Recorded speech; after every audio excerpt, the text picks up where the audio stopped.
So here is my new dining room light fan combination.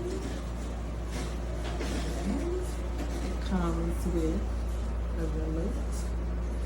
So I'll pull the remote and I do low. So the fan starts going. I'm going to put it on medium. And there's the fan going back to medium. And then what I can do is I can turn the lights off and the fan is controlled.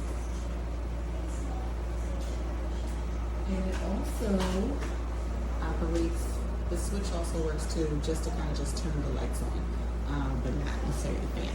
So, just wanted to show you my new light fixture ceiling fan. How cute is that? And it's got a remote.